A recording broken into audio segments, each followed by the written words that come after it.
People ask me sometimes what it felt like, standing at the gate console when the deepwater reading spiked. They want me to say something dramatic, that I knew immediately, that my hands were steady, that I called the alert without a tremor in my voice. Some of them have written those things about me already in the histories and the memorial volumes, and I have never corrected them because I am too tired, and because the truth is less flattering. The truth is that when the biosonar relay on Shelf Station 19 logged the first return signature at 04:11:07 on the morning of the Theric confirmation, my hands were wrapped around a mug of grain tea that had gone cold 20 minutes earlier. I was reviewing a stress fracture report on the gate's 7th lateral brace, and my first conscious thought was that the geology team had misfiled something again. That is the truth. I have carried it for 11 years.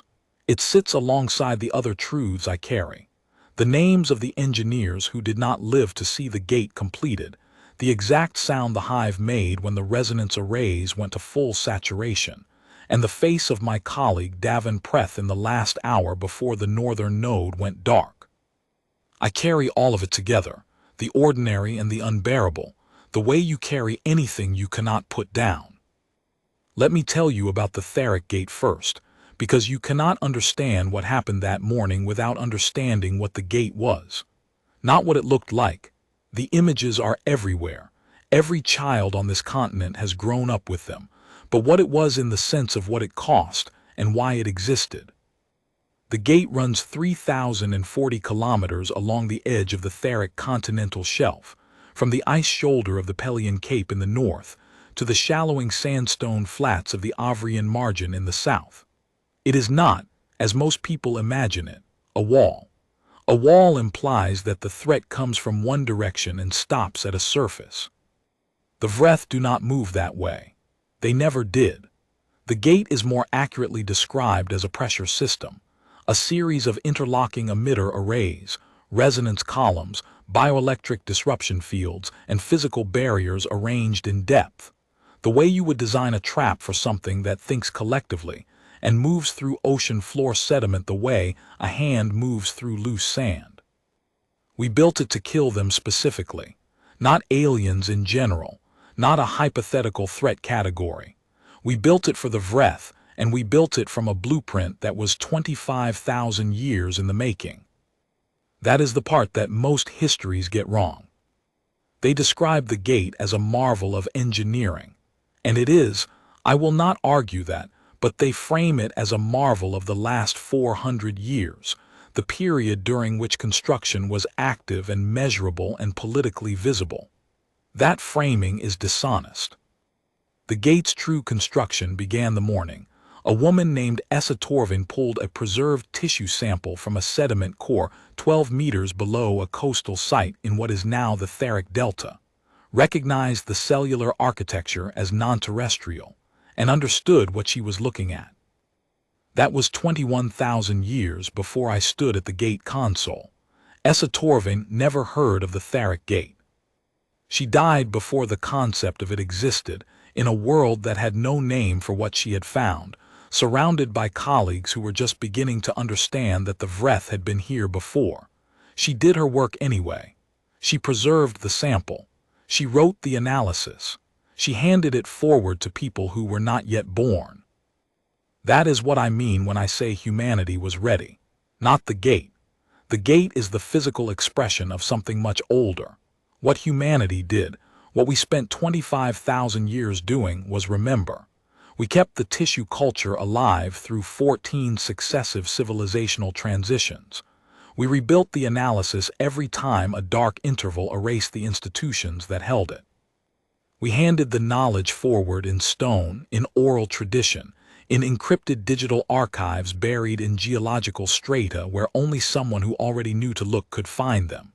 We argued across centuries about what the Vreth were, how they moved, how they fed, what frequency ranges disrupted their hive coherence. We were wrong many times. We corrected ourselves. We tested our corrections against the preserved tissue and against the fossilized tunnel networks they left in the Theric shelf sediment 25,000 years ago. Tunnels so large you could drive a heavy transport vehicle through them without touching the walls. We did not build a trap for aliens. We built a trap for these aliens, using 25,000 years of study of these aliens specifically, and we were still adding to that knowledge base the week the gate went online. The shape of that preparation is worth understanding because it is not the shape people imagine. People imagine a single continuous civilization making a long-range plan, the way you might plan a building, a design intent established at the beginning and systematically executed across the intervening years. That is not what happened. What happened was more like a river finding a course through uncertain ground. The knowledge moved, it branched, it went underground in some periods and surfaced in others. It was carried by institutions that did not always know they were carrying it. In the long collapse periods, there were 3 of them in the 25,000 years between Esa Torvin's discovery and the gate's commissioning. The knowledge was preserved in ways that would have seemed primitive to the civilizations that came after. As stone inscriptions in locations that remained geologically stable, as biological markers embedded in long-lived microbial cultures, maintained in isolated monasteries, whose founders understood the importance of continuity without necessarily understanding what they were preserving, as oral traditions encoded in ritual forms precise enough to survive transmission through cultures that had no written language. We lost the thread entirely twice. We lost it and found it again. The second time we lost it, there was a period of 600 years during which the knowledge of the Vreth existed in corrupted fragments, in artifacts that were misidentified as mythological rather than biological, in a fossilized tunnel network that geologists of the time attributed to tectonic activity rather than excavation. 600 years. A person born when the thread broke and dying of old age would never have known the thread had ever existed. Their children and grandchildren and great-grandchildren would never know. And then a different geologist, in a different city on a different continent, drilled into the same sediment formation and pulled up a core that contained the edge of the fossil tunnel in cross-section, and spent 3 years figuring out that it had been excavated, and spent 3 more years correlating it with records in a different archive that described a similar formation half a world away, and wrote a paper connecting the two. That is how it was kept, not by monuments or institutions, by people who could not leave a problem alone, who wrote things down, who built slower and more careful than the crisis demanded and trusted the future to understand what they had left. That is the part I want you to hold when I tell you what happened. I grew up in sheltered reach, 300 kilometers north of the gate's current northern terminus. My grandmother worked on the deep biosonar relay network, the sensor web that runs across the shelf floor and extends into the abyssal plain, in the years before the gate's superstructure was authorized. She used to take me out on the survey boats when I was young, and she would show me the relay housings on the seafloor monitors, these unimpressive gray pods anchored to the rock by titanium tethers, and she would say, "These are the ears. The gate will be the fist, but without the ears, the fist swings blind." She was 73 when the gate superstructure was authorized. She died 9 years before it was completed. She knew it would be finished after her death, and she worked on it anyway, the same way Esa Torvin had done what she did without knowing what it would become. I am not a sentimental person. I was raised in the engineering tradition, which is suspicious of sentiment as a professional matter. Sentiment obscures load calculations and encourages optimistic assumptions about material tolerances. But when I think about my grandmother anchoring relay pods to the etheric shelf floor, I feel something that I do not have a clean engineering term for. Continuity, perhaps. The sense of being a link in a chain that goes back further than you can see in either direction. I joined the Gate Authority at 26, after completing my structural engineering qualification at the Avrian Technical Institute. I spent 6 years on secondary brace installation, then 4 years on the resonance column calibration project, which was the most technically demanding work I have done before or since. The columns had to be tuned to within 0.003% of the target frequency to achieve the disruption effect the xenobiologists specified, and the ocean imposes conditions that are hostile to precision in every possible way. Salt, pressure, microseismic activity, thermal gradients, and the kind of institutional impatience that accumulates when a project runs over schedule and the budget committee wants to know why. We held the tolerance. We held it through 3 budget reviews, 2 political transitions at the authority's oversight body, and 1 Category 4 storm event that required us to re-anchor 11 columns from scratch. I became chief engineer for the northern third of the gate at 39. I had spent the intervening years learning the gate the way you learn a structure that is also something more than a structure, not just its dimensions and load paths and material specifications, but its character. Every large engineered work has a character. You learn it through the way it behaves under stress, through the failure modes that are subtle and the failure modes that are obvious, through the sections that have always needed more attention than the drawings suggested they would, and through the sections that have performed better than anyone expected. The gate's northern section had a character that I came to know as a kind of deep patience. It had been in the water for 2 centuries before I joined the project, and it carried that age in the way old stone carries it, not as decay, but as density. The gate went online, fully online, all arrays active, all emitters at rated capacity, all relay networks feeding into the command console at Shelf Station 7. On the morning I turned 48. I stood at the commissioning ceremony in a wind that smelled of salt and cold iron, and listened to the authority director give a speech about human resilience, and I thought, this is not resilience. Resilience is what you show under adversity you did not anticipate. This is preparation. This is something different. This is the result of people who anticipated the adversity specifically and declined to be caught by it. That was 7 years before the Vreth came back. In the years between commissioning and the confirmation, the gate ran continuously at low readiness. The sonar web active, the emitters on standby, the disruption arrays maintained at quarterly test cycles.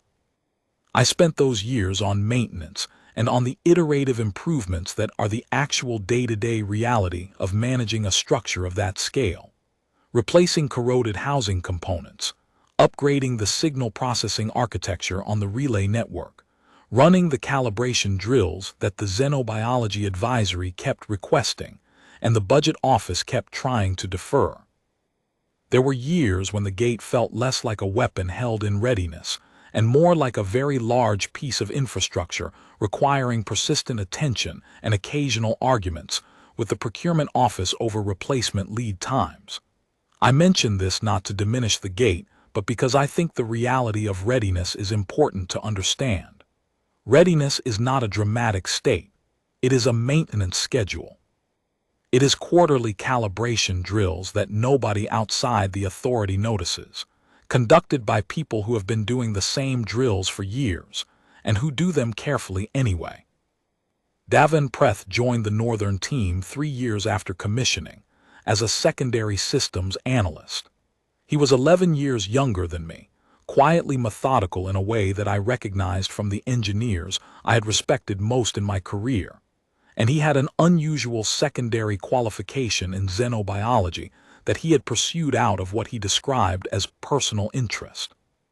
The xenobiology qualification was what got him the gate authority posting. We valued people who could read a biosonar signature not just as a waveform but as a behavior. Davin could do both. He could look at a sonar trace and tell you whether it represented geological activity or biological movement, and if biological, whether the movement pattern matched any of the Vreth locomotion models in the archive. He had read most of the archive, he told me once, not the summaries or the curated volumes that the authority's induction program assigned, but the actual archive, the original analyses, the contested papers, the corrected papers, the correspondence between researchers across 4 centuries who were arguing with each other about Vreth neurological models without being able to test their arguments against anything living. He found it genuinely interesting, he said. Not frightening. Interesting. The Vreth were a remarkable organism, and the long record of human study of them was itself remarkable. This multi-generational scientific conversation conducted in the dark, about a subject that most of the participants had never directly observed, and that most of official society preferred not to think about too carefully. He was better at the qualitative work than I was. I am a structural engineer. My natural relationship with problems is geometric and quantitative. I want load numbers. I want material properties. I want clear failure thresholds. Davin was more comfortable in the interpretive space where the data runs out, and you have to make judgments about what an organism is likely to do based on a partial model of what it is. He did not find that discomfort uncomfortable. He found it interesting. He was the one who caught the signature, not me, not the automated detection system, which flagged it 40 seconds later. Davin, looking at the relay feed from shelf station 19 on the secondary display, a display he was not technically required to monitor during a routine night shift, because he had developed the habit of watching it during quiet periods, and said the abyssal signatures had a rhythm to them, and anything that broke the rhythm was worth noting. He did not say anything dramatic. He turned his head toward my station and said, quietly and without particular urgency, "Chief, you should look at 19's feed." I looked, and then I understood why my hands were around a cold mug of tea, and my mind was somewhere in a stress fracture report. Because the first second after you see something like that, you are still in the ordinary world, and the ordinary world takes a moment to finish. The signature on shelf station 19's feed was not geological.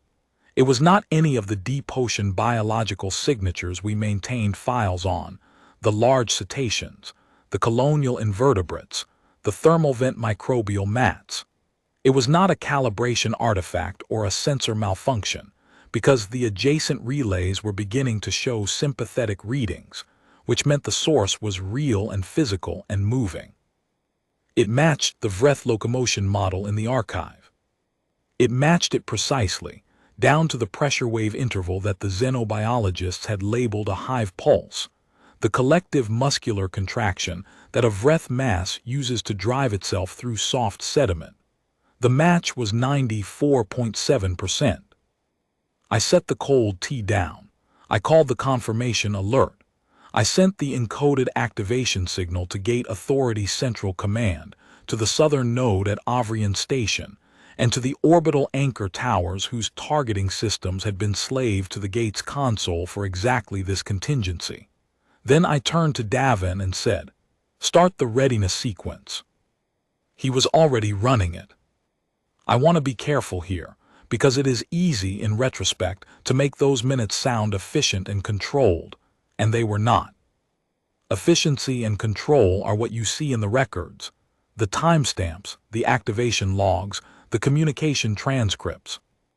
What the records do not show is that my hands were shaking by the time I reached the second authentication step on the central activation panel, or that the morning shift was still arriving when the alert sounded, and there was a period of approximately 4 minutes in which the northern node was running on night shift staffing while people scrambled to their stations, or that I dropped a calibration stylus on the floor and did not stop to pick it up. 3 different people later handed that stylus back to me on 3 different occasions, having found it on the floor near my console, and I do not know which of them it was who finally put it back in the tray. We had drilled for this. We had drilled for it quarterly for 7 years. The drills were thorough and realistic, and they did not prepare me, not fully, for the particular texture of the real thing. The way the alarm note seemed to change character when it was not a drill, or the way the sonar display looked different when the signature on it was alive. In the drills, the signature was injected into the system by the technical team running the drill scenario. I knew this intellectually, but in the drills the display looked like a display. On the morning of the confirmation, the display looked like a window. But the gate was ready, even when I was not. That distinction matters. The gate did not require me to be composed. It required me to execute the sequence, and the sequence was designed to be executable under the exact conditions of fear and cognitive disruption that a real event generates. The authorities' human factors team had spent 3 years on that sequence design. I had thought, during the design review process, that they were being obsessive. Standing at the panel with shaking hands, I was grateful for every one of those 3 years. By 04:28, 17 minutes after Davin caught the signature, the gate was at full readiness. All arrays active, all emitters at rated capacity. The disruption field generators were cycling through their pre-saturation warm-up sequence, which took 9 minutes, and which I remember as the longest 9 minutes I have spent in my professional life. In those 9 minutes, the picture from the sonar web filled in. The Vreth were not coming from one point on the shelf floor. They were coming from 17 points simultaneously, emerging from the sediment at intervals spaced along the Theric shelf in a pattern that matched, almost exactly, the tunnel network the Geological Survey had mapped from the fossil record. They had used the same tunnels. After 25,000 years, they had followed their own excavated paths back to the surface. I stood at the console and looked at those 17 signatures and understood, in a way I had not quite understood before, even after 7 years of working at the gate, what the scale of the preparation meant. We had placed emitter columns at those specific points. Not approximately those points. Those points. The placement decisions had been made 400 years ago, based on geological surveys that were themselves 200 years old at the time, based on the fossil tunnel maps, based on the archived xenobiology papers that had identified the path dependency behavior of collective hive organisms. The chain of inference that had put our weapons exactly where the Vreth would emerge was 25,000 years long. I remember looking at the display and feeling something that was not triumph and was not fear. It was something closer to the feeling I had once had when a structural calculation I had been running for 6 months finally resolved cleanly. A sense of the world settling into a shape that the mathematics had long predicted. Everything that had been theoretical was now physical. Everything that had existed as an archive entry or a model parameter or a xenobiology paper's conclusion was now a reading on a sensor display. The Vreth were real. The preparation was real. The two were about to meet. The xenobiology advisory had predicted the path dependency. There was a paper in the archive, written 200 years ago, that argued the Vreth would return through their original ingress routes, because collective minds with long biological memory tend toward path dependency. Known routes are energetically cheaper than new ones, and the hive stores successful routes at a level below conscious decision-making. The paper had been contested, and then validated, and then considered settled science for 100 years. We had factored the tunnel network into the gate's emitter placement accordingly. The resonance columns along the shelf were positioned to create a saturation field that covered not just the open water approaches, but the tunnel egress points specifically. When I say humanity was ready, I mean this. A paper written by a xenobiologist 2 centuries ago, building on sediment surveys conducted 5 centuries before that, building on tissue analysis conducted by Essa Torving 21,000 years earlier, had correctly predicted the Vreth's approach vector. The gate's physical architecture had been shaped by that prediction. And when the Vreth emerged from the sediment on the morning of the confirmation, they emerged into a disruption field that had been engineered specifically for their biology, tuned to the frequency range that the archive's research had identified as catastrophically disruptive to hive coherence, and placed at the exact points where our ancestors had recorded the Vreth entering the Earth 25,000 years ago. They did not know any of this. The 9 minutes of the warm-up sequence felt different at each of the 4 stations I moved between during that period. At the main console, The display showed me the growing picture from the sonar web, the 17 signatures stabilizing in position, the Vreth mass paused in its emergence, the hive pulse reading strong and regular. In the analysis room to my right, I could hear the xenobiology team talking in the clipped, concentrated shorthand of people trying to do interpretation faster than events. The word they used most in those 9 minutes was holding. The mass is holding. The pulse is holding. The formation is holding, as though the hive was waiting. I do not know if that is what the hive was doing. I do not know if waiting is a category that applies to a distributed mind in a tunnel network 40 meters below the sea floor. But the sonar data showed a mass that had reached the sediment surface at 17 points and had stopped there, and the interval between the initial emergence signatures and the disruption field reaching saturation was 9 minutes, and in those 9 minutes the hive did not push further. It held. The xenobiologist's interpretation, published 18 months after the event, was that the hive was registering an environmental signal it did not recognize, the low-level electromagnetic field generated by the gate's warm-up cycle, and pausing to assess it. Collective organisms with long biological memory, the paper argued, have sensitivity to environmental changes that is significantly greater than individual organisms, because the collective has more sensing surface area and more processing capacity. The hive noticed something it had not encountered in its previous visit. It paused. The pause gave the disruption field time to reach saturation before the hive pushed through to the surface. The preparation gave us 9 minutes. The hive's own caution gave us 9 more. Sometimes the margin is made of both. I have spent 11 years thinking about what the Vreth knew, and did not know when they came back. The honest answer is that I do not know what the hive experiences as cognition.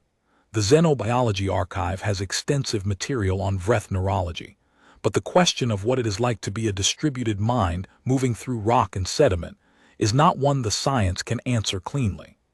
What I can tell you is what the sonar signatures showed us, and what the resonance array telemetry showed us, and what those two data streams together implied about the hive's experience of the gate. The first indication that the disruption field was affecting them came 3 minutes after the arrays reached saturation. The pressure wave interval in the hive pulse changed. Not stopped, changed. The pulse became irregular, which in the Vreth locomotion model corresponds to coordination failure, individual nodes of the mass losing synchronization with the collective drive signal. The xenobiologists watching the feed in the analysis room next to my station used the word fragmentation. The hive was beginning to fragment. In practical terms, fragmentation meant this. The Vreth mass, which had been moving as a coherent body toward the shelf surface along 17 coordinated fronts, began to lose its coordination. The 17 fronts stopped being synchronized. Some elements accelerated, some slowed, some reversed. The hive's collective intelligence, whatever that intelligence amounts to in neuroscientific terms, was losing its integration, the same way a brain loses integration when the signals between its regions are disrupted. The entity that had crossed the abyssal plane in a single purposeful migration was becoming something else, something with the same mass and the same raw biological capacity, but without the coordination that made it dangerous at strategic scale. Over the next 40 minutes, the disruption field did what 25,000 years of study had been aimed at enabling it to do. The irregular pulse became arrhythmic. The sonar signatures at the 17 egress points stopped showing coordinated emergence and started showing what the analysts described as recoil behavior, the mass trying to reverse direction, trying to retreat back into the tunnels from which it had come. Some nodes of the hive that had already breached the sediment surface were cut off from the mass behind them and became isolated. Isolated Vreth nodes without hive coherence revert to something the archive calls substrate behavior, a disorganized biological activity that is dangerous in proximity but no longer strategically directed. The physical barrier systems handled the isolated nodes. The resonance field handled the retreating mass. I am going to say that plainly, and then I am going to tell you what it cost, because anyone who describes what the gate did that morning, without also describing what it cost, is doing what I said I would not do, making something heroic that was also something terrible in the strict sense of the word. The Vreth came to Earth to feed. They had seeded us, or they had seeded the terrestrial ecology from which we eventually emerged. The archive is careful about this distinction. As a larder, the way a colonial organism seeds a food cache in a substrate it intends to return to. They departed, and they came back when they calculated the time was right for harvest. They did not know we were here in the form we are in now. They did not know what we had become or what we had built. They came back to empty what they believed was an inherited larder. I find it genuinely difficult to feel hatred for them, and I have spent 11 years examining why. I think the answer is that hatred requires attributing a moral category to the hated thing, and the Vreth's behavior does not occupy a moral category any more than a tide does. They did what they are. That is all. They came back because their biology directed them back, because the nutritional cache they had established here was part of their reproductive cycle, because they had no way of knowing that the cache had developed a 25,000-year engineering program to prevent their return. That does not mean I am glad they are gone in a simple way. I am glad they are gone, glad in the way you are glad a flood wall held, aware of every failure point and every person who sandbagged through the night. Not the clean gladness of a celebration, the complicated gladness of someone who understands what it cost. Let me tell you about Vreth and the northern node. The northern node of the gate, the command post at Shelf Station 7 from which I ran the northern third of the array, is designed to be defensible. When the gate authorities' architects were planning the station, they consulted with the Defense Advisory on the question of what happened if a Vreth mass breached the surface in proximity to the station before the disruption field was fully established.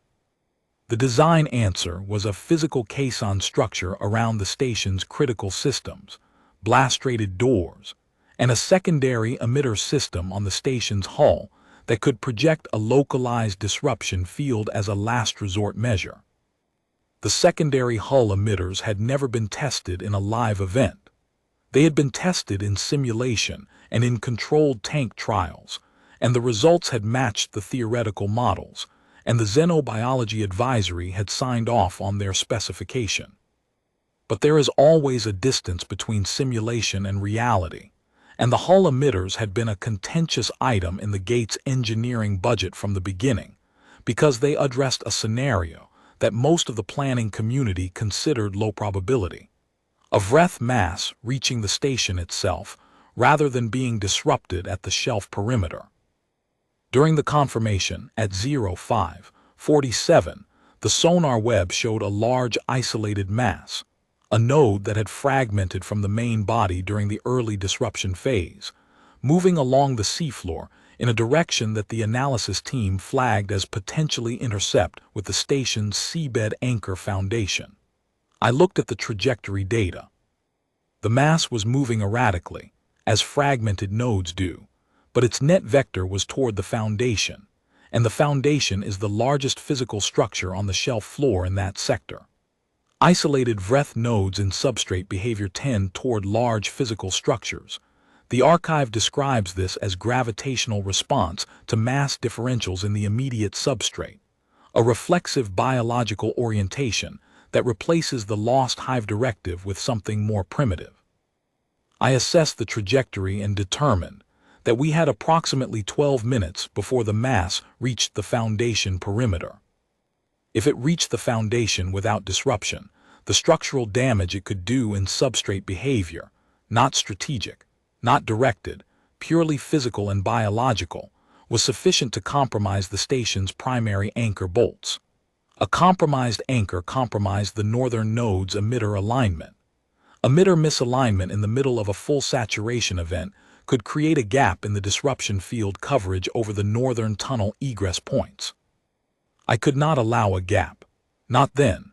Not with the mass still retreating through the northern tunnels and the field's coherence lethal effect still accumulating. I authorized the secondary emitter deployment. That means I sent a 3-person team. Davin was leading it, down to the station's lower-level engineering bay to bring the hull emitters online manually. Because the automated deployment system for that emitter bank had developed a fault 6 weeks earlier that had not yet been resolved due to parts supply issues, and manual deployment required physical access to the control interface in the lower bay. I want to be precise about this decision. I have been precise about it in my own accounting every day for 11 years. The automated fault was documented. It was on the maintenance schedule. The parts had been ordered and had not yet arrived. I had flagged the fault in my weekly report to the authority and had been told that the supply chain issue would be resolved in the next procurement cycle. This is a normal part of managing a complex facility. There are always items on the deferred maintenance list, and they are managed by risk priority. The hull emitter automated deployment was not rated as a high-priority fault because the hull emitters were a last-resort system addressing a low-probability scenario. In the standard risk matrix, it sat in the yellow zone, monitor and resolve within the current procurement cycle. I had not escalated it. The matrix said yellow. I accepted the matrix rating. I sent Davin to the lower bay. I sent 2 technicians with him, Sella Mound and Court Ander. Sella had been with the Gate Authority for 3 years and had cross-qualification in the secondary emitter systems from her time at the southern node. Court was newer, a first-year analyst who had been on the night shift and was still at his station when the confirmation began. I placed Court closest to the emergency hatch, which is standard practice when sending an inexperienced team member into a sub-level bay during an active event. Davin acknowledged the order and led the team down. The lower bay is 40 meters below the station's main operations deck. It is separated from the sea by the station's hull and the foundation caisson. When the isolated Vreth node reached the anchor foundation at 05:59, the pressure wave from its impact, what the geology team later characterized as equivalent to a significant shallow-focus seismic event, propagated through the caisson and the hull in a way that exceeded the design tolerance on the lower bay's internal bulkhead. The bulkhead seal failed along its lower weld seam. The lower bay flooded. It flooded in 40 seconds. Davin and Sella Mound did not get out. Court Ander got through the emergency hatch with 7 seconds to spare. He had been positioned closest to it because Davin had placed him there. The hull emitters came online anyway. Davin had brought them online before the flood. The activation sequence requires 22 seconds, and the sonar log shows that the emitters registered active power flow at 05:58:41, 18 seconds before the anchor foundation impact. He had been fast. He had known the timeline. He had run the sequence in the correct order under the correct conditions, and he had finished it with time remaining. And then the water came in and there was no more time remaining for him.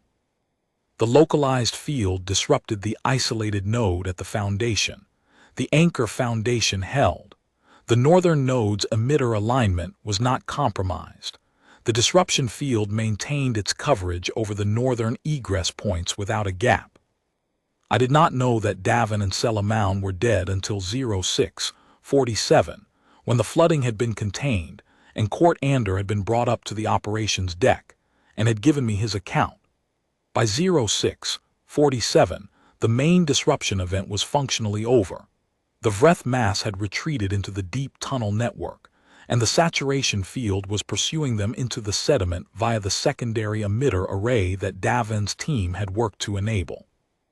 The sonar web showed the hive pulse fading. I had been at the console for 2 hours and 36 minutes. I had managed the activation of the most complex defensive system in human history. I had made, by my count, approximately 470 individual decisions in those 2 hours and 36 minutes, each of which was consequential in some degree. When Court Ander finished telling me what had happened in the lower bay, I stood at the console for a moment without speaking, and then I said, "The emitters are holding." And he said, "Yes." And I said, "Good." And I went back to work. That is what it looks like in the moment. I am not proud of it, and I am not ashamed of it. There was work to be done, and the work was what I had. The grief came later in the days that followed, in the way grief always comes when you have held it back for long enough that when it arrives with the full force of everything it has been waiting to say. Court Ander sat in the chair next to my secondary display for the rest of the morning. Nobody sent him away. Nobody asked him to do anything. He sat there in wet clothing. His kit had not had time to dry, and watched the screens with an expression I have no clean description for. At some point, someone brought him a dry jacket, and he put it on without acknowledging them. He did not speak again until midday, when he came to my station, and told me he wanted to write his account before the details changed in his memory, and I told him that was the right instinct, and gave him a recording terminal and a quiet room. His written account runs to 31 pages. I have read it 3 times. The detail he remembers from the lower bay is precise in the way that extreme stress sometimes makes memory precise. The exact sound of the flood seal when it failed, the color of the warning light that activated on the emitter panel when Davin initiated the sequence, the fact that Sella Mound said something in the last seconds that he could not make out over the alarm. He has never been certain what she said. He has told me this more than once, separately, as if he wants me to know that he tried to hear it and could not. I tell him each time that it matters that he tried. He is still with the Gate Authority. He is a senior analyst now at the Southern Node. He runs the calibration drills for his section. He is, by all accounts I have received, extremely good at his job, and he has a secondary qualification in xenobiology that he completed in the 4 years after the confirmation, which he did not have before. I did not ask him why he pursued it. I think I understand why. The Vreth mass retreated fully into the deep sediment by 08:30 on the morning of the confirmation. The Gate's secondary emitter array, designed specifically for tunnel pursuit, a feature the budget office had tried to cut 3 times, and which I had defended 3 times on technical grounds, followed them into the sediment with a field that the xenobiology team had described as coherence lethal at range. The hive pulse signatures on the sonar web grew irregular, then faint, then absent. By 14:00, the sonar web showed no Vreth bioelectric activity anywhere on the Tharic shelf, or in the accessible tunnel network below it. The analysis team ran the confirmation protocols for 6 hours before the authority was willing to formally declare the engagement concluded. I do not fault them the caution. The Vreth had surprised us once, 25,000 years ago. The authority was not prepared to be surprised again. I left the console at 20:11 that evening, having been at it for 16 hours. I went to my quarters on the station's residential level, 4 decks above the operations room. I took off my boots. I sat on the edge of my bunk. And I thought about Davin Preth, who had been 11 years younger than me, and who had spent 3 years watching the sonar feeds during quiet periods, because he said the abyssal signatures had a rhythm to them. I thought about him for a long time. I thought about Essa Torvin, too, which is not something I had ever done before that evening in the sense of thinking about her as a person rather than a name in the archive. She had been the point of origin for a chain of inquiry that had eventually produced the Gate. That evening she became something different to me. She became a woman. A woman who pulled a tissue sample from a sediment core and understood what it was and wrote down what she understood and handed it to the future without knowing what the future would do with it. I do not know if she had people who loved her. I do not know if she understood the importance of what she had found in the moment of finding it, or if it took years of subsequent work for the significance to come clear. I know only what the archive records. She preserved the sample, she wrote the analysis, she handed it forward. After 25,000 years, it arrived at Vreth, who read the whole archive because he found it interesting, and who stood at the secondary display on a quiet night shift because the abyssal signatures had a rhythm to them, and who brought the hull emitters online in 22 seconds in a flooding bay because that was the work and the work had to be done. I have been asked, many times since the confirmation, whether I feel like a hero. I have given different answers depending on who is asking and what they need to hear. The answer I have never given publicly, because it is too complicated and too unwieldy for a ceremony or an interview, is the one I am giving now. I do not feel like a hero. I feel like the last link in a very long chain. I feel like the person who happened to be at the console when 25,000 years of accumulated human work finally met the thing it had been made to meet. The gate worked. The sonar web worked. The disruption field was tuned correctly, placed correctly, activated correctly, and it worked. But it worked because Essa Torvin preserved the sample. It worked because my grandmother anchored relay pods to the shelf floor in her 60s and 70s.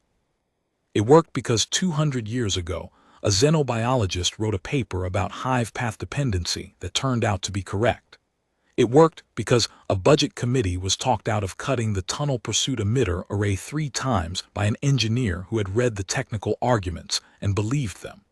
It worked because Vreth had the habit of watching a display he was not required to watch, and because he brought the hull emitters online in the lower bay before the water came in. I am the last link. That is all. You do not honor a chain by honoring its last link alone. The reconstruction surveys went into the shelf after the confirmation, and they spent 2 years mapping what the disruption field had done to the Vreth in the deep tunnel network. The results were published in stages as the data came in. I read every report. What the surveys found was this. The Vreth mass that entered the Theric shelf on the morning of the confirmation was, in the best estimate of the xenobiology team, the entirety of the hive. Not a scouting element, not an advance force. The whole hive, migrating as a body, returning to what it remembered as its larder world. The archive's modeling of Vreth reproductive biology had suggested that the return to a seeded world would coincide with a reproductive event. A period when the hive's biological drive to return was at its most intense, when the pull of the nutritional cache was functionally irresistible. The hive does not choose to return any more than a tide chooses to rise. The drive is cellular. It is ancient. It is written into the organism at a level that does not permit deliberation. They came back because they had to. The biology demanded it. And the gate was there, because the biology had been studied for 25,000 years, and the xenobiologists had seen this coming. I find that I am unable to decide how to feel about that. The Vreth had no choice in the sense that biology does not offer choices. The drive was cellular, collective, deeply old. They followed the paths they had made 25,000 years ago because those paths were encoded in them at a level below decision.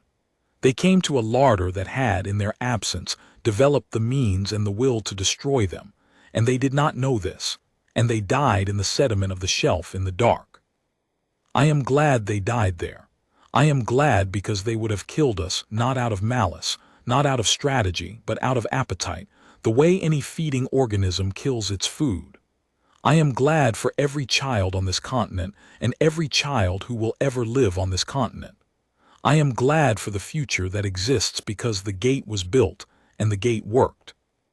But I think about the Vreth in the dark tunnels, in the moment when the hive pulse began to fragment, when the coherence began to fail, when the collective mind began to lose itself, and I feel something that I do not have a clinical name for. Not pity exactly, something adjacent to pity. Something that acknowledges that the universe does not sort its participants into the ones that deserve to exist and the ones that do not, and that the gate's work was necessary and correct, and also terrible in the pure physical sense of that word. Vreth understood this, I think. He had the xenobiology qualification. He had spent years reading the archive. He understood the Vreth not as an abstraction but as a biological entity with a coherence and a drive and a memory. I used to watch him read the archive materials sometimes during quiet shifts, and there was something in his expression that was not fear and was not contempt. It was the expression of someone engaged with a genuinely difficult fact about the world, someone who had decided that the difficulty of the fact was not a reason to look away from it. I think he would have had the right words for what I am trying to say now.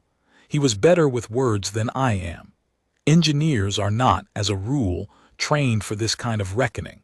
We are trained for load calculations and tolerance margins, and the clear answerable question of whether a structure will hold. The gate held. That is the clearest thing I know. The gate held and humanity held, and the 25,000-year chain of memory and preparation and patience held, and the morning came when all of that weight met the thing it had been gathered against, and it was enough. It was exactly enough. What it cost is a different calculation. The kind engineers are not trained for and cannot resolve by checking their figures again. Selimaun was 29 years old. She had been with the Gate Authority for 3 years. I attended her memorial in the Avrian capital 8 days after the confirmation. Her parents were there, and her younger brother, and a number of her colleagues from the southern node where she had trained before her transfer north. I stood at the back and I did not speak publicly because I did not trust myself to speak publicly, and because I was afraid that what I would say would be the wrong thing, the engineering thing, the chain and links argument about what her work meant in the context of the whole. Her parents did not need the engineering argument that morning. They needed their daughter, and the gate had taken their daughter in the process of working exactly as designed. There is something I have not found a way to make peace with in 11 years of trying. The gate did not fail when Selimaun died. It performed correctly. The hull emitters came online, and the anchor foundation held, and the field coverage was maintained, and the overall defensive event succeeded. No design flaw, no maintenance shortcoming, no command error caused her death. The caisson bulkhead failed because the impact exceeded the design specification for that bulkhead, and the design specification was a reasonable specification, and the impact exceeded it by a margin that none of the models had predicted because the isolated node's coherence failure had produced a locomotion pattern that the models did not account for. In engineering terms, the death was a consequence of an unanticipated loading condition operating on a correctly specified component. The correct response to an unanticipated loading condition is to update the model and revise the specification for future designs. That is what we did. The revised bulkhead specification is in the gate's current engineering documents. The reasoning section cites the confirmation event. I hate that. I hate that the death becomes a data point that improves the model. I know that it is the right outcome.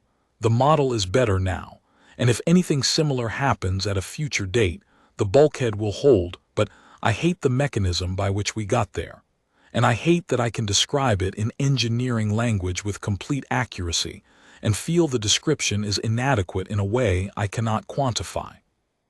Davenpreth's memorial was in a coastal town 40 kilometers north of the gate, where he had grown up.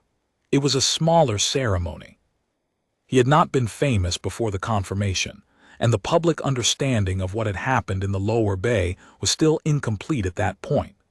The full account would not be published for another 2 months, when the authorities' post-event review was released. He was buried with his xenobiology certifications among his effects, which struck me as exactly right for him. Someone who kept his qualifications. Someone who thought the secondary things you learned for their own sake were worth keeping, that the knowledge you carry is part of who you are even when no one is asking for it. I spoke at that memorial. I said some true things about his work ethic and his attention, and the habit of watching the secondary display during quiet periods. I said that he had found the signature before the automated system did, and that this had given the gate 17 additional seconds of response time, that had contributed to the disruption field reaching saturation before the hive's forward elements breached the sediment surface in the northern sector. I said these things because they were true, and because truth was what the occasion required. I did not say what I wanted to say, which was that I had sent him to the lower bay and that I would carry that for the rest of my life. I did not say it because it was not the right thing to say at a memorial, and because saying it in that context would have made it about me, and it was not about me. This account is not a memorial. It is something different, a record or a reckoning. So I will say it here plainly. I sent him to the lower bay, and I would send him again if the conditions were identical, because the anchor foundation had to be protected, and he was the most qualified person available, and the emitters had to come online, and the knowing that I would make the same decision does not make it easier to carry. I have found that these two things coexist without resolving. The decision was correct and the cost was real. They do not cancel each other. They sit alongside each other, the way all the truths I carry sit alongside each other.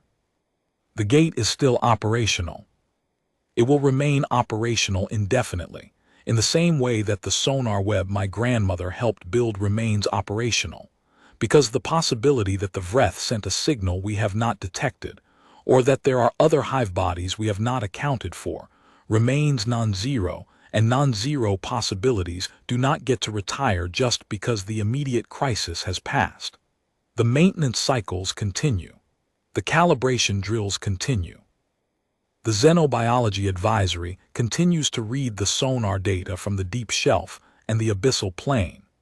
The parts supply chain for secondary system components is now rated at a higher priority than it was before the confirmation, a change I argued for in the post-event review and which was implemented 18 months later. We will not be caught. That is not a boast. It is a statement about what 25,000 years of preparation looks like when it becomes institutional habit. The people on the gate now were not alive during the confirmation. Some of them were not alive when the gate was commissioned.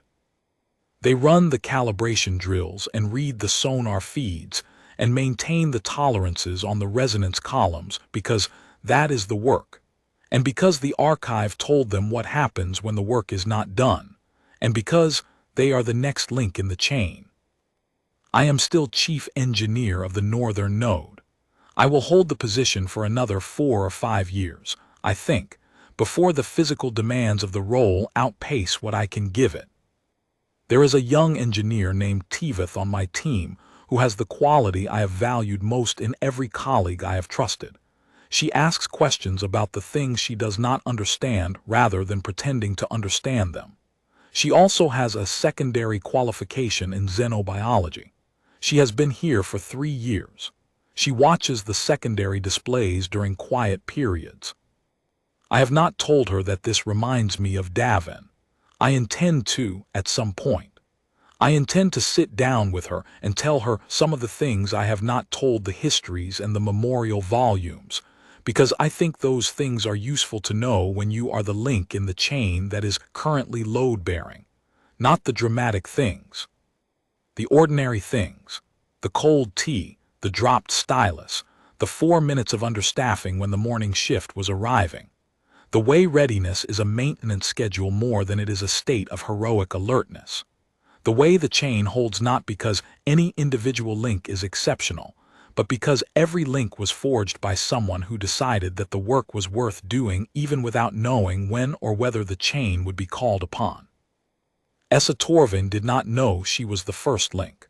My grandmother did not know how many links there would be between her relay pods and the gate's activation morning. Davin Vreth came online in 22 seconds, and then the water came in and he did not know, could not have known, that Court Ander would get out with 7 seconds to spare, and that the anchor foundation would hold, and that the field would maintain its coverage, and that the hive would collapse in the sediment, and that it would be over by evening. They all did the work anyway. That is the only answer I have found in 11 years of carrying what the Theric confirmation cost. You do the work anyway. You maintain the tolerance. You watch the secondary displays. You hand the knowledge forward to people who are not yet born. You build the chain one link at a time without being able to see the end of it, or how many links remain, or whether the chain will be long enough when the moment comes. It was long enough. This time it was long enough. I set the cold tea down, I called the alert, I went back to work. That is all I have to give you, that is the whole of it.